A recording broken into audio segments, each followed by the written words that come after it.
नमस्कार, सी न्यूज भारत में आप सभी का स्वागत है। इस वक्त मैं आपके साथ ऋचा सिंह। वक्त हो चुका है खबरें अब तक का। खबरें अब तक में आज बात होगी पहलगाम में भयावह आतंकवादी हमले में हुए नए खुलासे की, महाराष्ट्र में अधिकारियों के लिए बनाए जा रहे नए नियम की और आखिर में अखिलेश यादव की नई चाल की। इन मुद्दों पर करेंगे बात विस्तार से, लेकिन पहले एक नजर डाल लेते हैं आज की हेडलाइंस पर।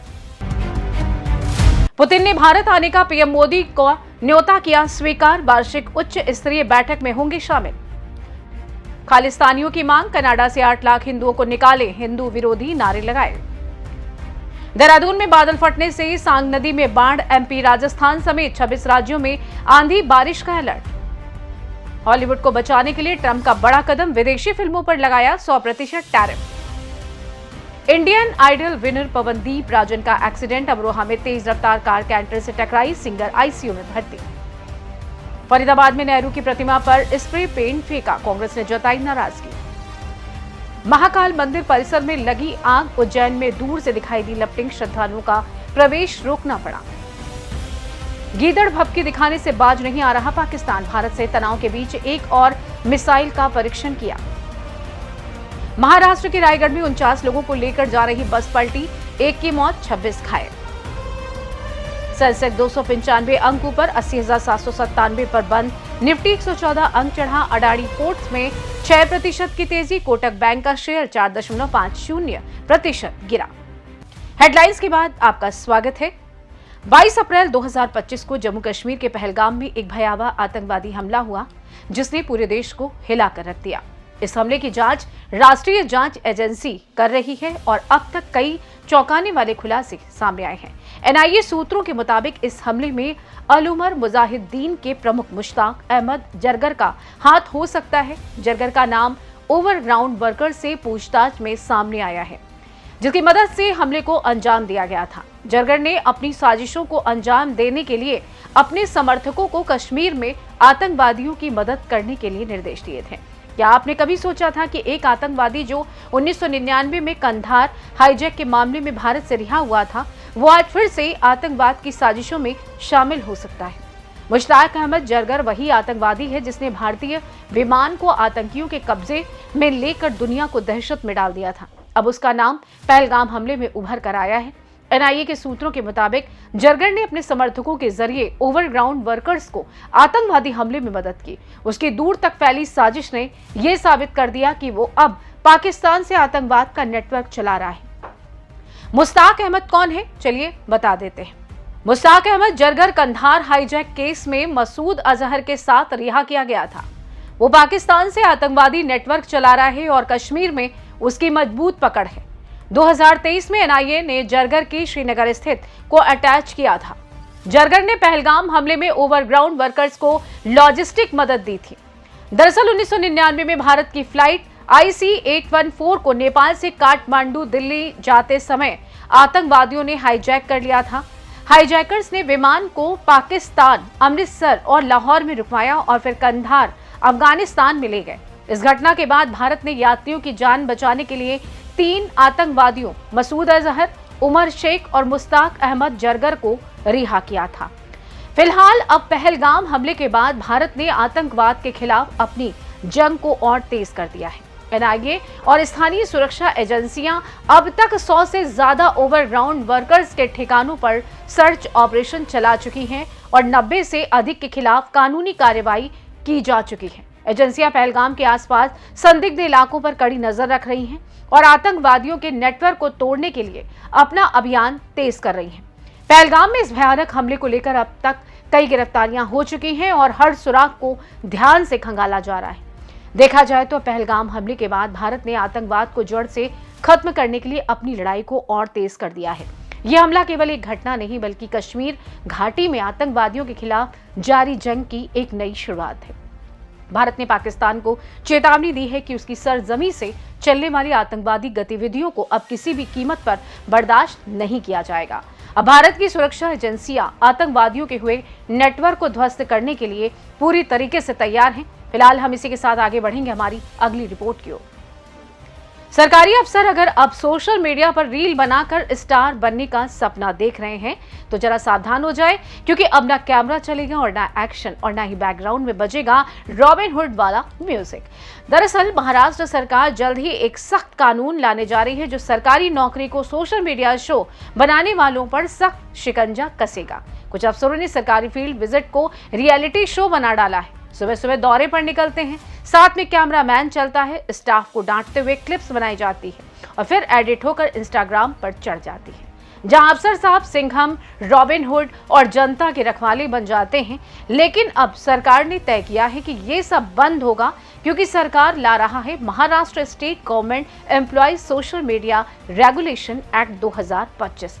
जी हाँ, नाम जितना लंबा है नियम उतने ही कड़े होंगे।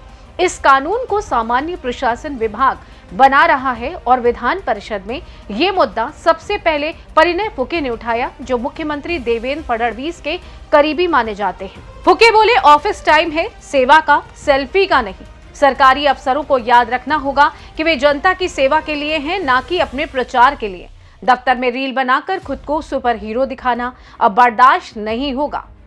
दरअसल कई अफसर सरकारी कैमरा, सोशल मीडिया टीम और विभागीय अकाउंट्स को अपनी ब्रांडिंग के लिए इस्तेमाल कर रहे हैं। कुछ तो फील्ड विजिट को ऐसे शूट करते हैं जैसे फिल्म की शूटिंग हो रही हो। कानून आने के बाद ऐसा करना गैर कानूनी माना जाएगा। नया कानून ये भी साफ कर देगा कि कोई भी अफसर सोशल मीडिया पर सरकार की किसी योजना का श्रेय खुद नहीं ले सकता और साथ ही किसी भी तरह की राजनीतिक टिप्पणी करना भी सख्त मना होगा। सरकार मानती है कि अगर किसी अफसर को व्यवस्था से शिकायत है तो वो विस्ल ब्लोअर प्रोटेक्शन एक्ट के तहत कार्रवाई कर सकता है, लेकिन सोशल मीडिया पर नायक बनने की कोशिश अब सही तरीका नहीं मानी जाएगी। फुके का दावा है कि ये बिल अगली विधानसभा में हर हाल में लाया जाएगा। उन्होंने कहा, लिख कर रख लीजिए, अगली बार ये बिल सदन में पेश होगा और पास भी। तो साफ है कि अब अफसरों को यह तय करना होगा कि वे सिस्टम सुधारने आए हैं या स्क्रीन पर चमकने। सरकार कह रही है प्रशासन में डिसिप्लिन चाहिए, ड्रामा नहीं। क्या आपको लगता है कि ऐसे अफसरों पर रोक लगाना सही कदम है या ये एक जरूरत से ज्यादा सख्त कानून है? सोचिएगा जरूर। फिलहाल हम रुक करेंगे हमारी अगली रिपोर्ट की ओर। उत्तर प्रदेश की सियासी जमीन फिर तपने लगी है। अभी चुनाव को 1.5 साल बाकी है, लेकिन अखाड़ा सज चुका है और पहले दांव चल दिए हैं। इस बार अखिलेश यादव ने एक नई चाल चली है, बल्कि ये कह सकते हैं कि पुरानी चाल। बस इस बार शिकार बदल गया है। 2017 में बीजेपी ने अखिलेश सरकार को यादववाद के घेरे में घेरकर सत्ता की कुर्सी छीन ली थी। उस वक्त योगी आदित्यनाथ की सेवा ने गैर यादव, ओबीसी, दलित और सवर्णों के साथ ऐसा गठबंधन किया कि सपा को बाहर का रास्ता दिखा दिया गया। अब 2027 में अखिलेश उसी तीर को तरकस से निकाला है और पर इस बार निशाना योगी सरकार है। सपा की नजर इस बार उन ओबीसी जातियों पर है जो अक्सर चुनावी गणित में साइलेंट किंग मेकर बनकर उभरती हैं। नोनिया, राजभर, चौरसिया, लोहार, बढ़ई, प्रजापति जैसे समुदाय जिन्हें बीजेपी ने पहले अपने पाले में लाकर गेम बदला था। नोनिया समाज से शुरू हुई कहानी, जिन्हें सम्मान देने के लिए अखिलेश यादव ने बाकायदा मीटिंग की, वादे किए और भरोसा दिलाया। अब आपकी आवाज सत्ता में भी गूंजेगी। राजभर समुदाय को साधने के लिए अखिलेश ने सीधा दिल पर वार किया। वादा किया कि अगर सत्ता में आए तो गोमती नदी किनारे सुहेल देव की भव्य मूर्ति लगाएंगे, वो भी अष्ट धातु की। सोने से मिश्रित ये महज प्रतिमा नहीं, राजभरों को सपा के साथ जोड़ने का प्रतीक बन चुकी है। ओम प्रकाश राजभर अब बीजेपी के साथ हैं, तो अखिलेश उनके समाज को अपने खेमे में खींचने की पूरी तैयारी में है।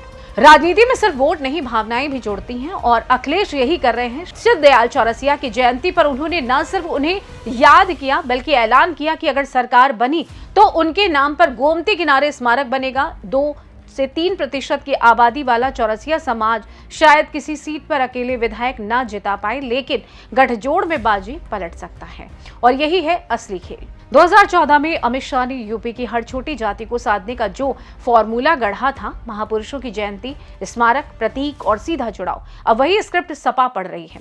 फर्क सिर्फ इतना है कि इस बार डायरेक्टर बदल गया है और रोल में है अखिलेश यादव। पीडीए, पिछड़ा, दलित, अल्पसंख्यक का फ्रेम पहले ही तैयार हो चुका है। अब उसमें नए नए रंग भरे जा रहे हैं। कभी नोनिया, कभी राजभर, कभी चौरसिया, लोक गायकों से लेकर कारीगरों तक हर किसी को सपा अपने सियासी रंगमंच पर लाने में जुटी हुई है। सांस्कृतिक मोर्चा खोल दिया गया है और वादा है कि अगर सरकार आई तो मंच भी मिलेगा और सम्मान भी। ऐसे में सवाल है कि क्या 2017 का बीजेपी मॉडल 2027 में सपा की जीत की चाबी बनेगा। लेकिन एक बात तय है, इस बार अखिलेश यादव सिर्फ लड़ाई नहीं लड़ रहे हैं, वो लड़ाई को उसी मैदान में ले जा रहे हैं जहां कभी उन्हें हराया गया था। और जब खिलाड़ी पुराने हथियारों से नया युद्ध लड़े तो खेल दिलचस्प हो जाता है। फिलहाल ये तो थी खबरें अब तक की खास रिपोर्ट्स, लेकिन जाते जाते एक बात जरूर करेंगे, सोचिए सुबह सुबह मोबाइल पर एक मैसेज आता है, डी मार्ट की जबरदस्त सेल, अभी ऑर्डर करें। लखनऊ में सेवानिवृत्त उपनिदेशक राविंद्र सिंह ने सोचा चलो देख लेते हैं क्या ऑफर है। लिंक पर क्लिक किया और यही क्लिक बन गया सबसे महंगा फैसला। डी मार्ट APK डाउनलोड करने को कहा गया। अगली सुबह 9:45 पर फिर कॉल आया, सर फाइल डाउनलोड कर लीजिए तभी ऑर्डर बुक होगा। राविंद्र सिंह थोड़े हैरान, लेकिन बात मान ली। कॉल होल्ड पर गया, मोबाइल पर OTP आने लगे, पर ध्यान दीजिए उन्होंने किसी को एक भी OTP नहीं बताया। फिर भी जो हुआ उसे सुनकर आपके होश उड़ जाएंगे। उनके क्रेडिट कार्ड से पहले 3,69,990, फिर 4,29,990 गायब हो गए। कुल मिलाकर करीब 8 लाख की चपत गई। अब आप सोचिए कि बिना OTP बताए भी खाते से पैसा निकल जाए तो तकनीक कितनी चालाक हो चुकी है और ठग कितने शातिर। याद रखें, साइबर ठग आपकी एक चूक का इंतजार कर रहे हैं, इसलिए सतर्क रहें और डिजिटल चालाक बने।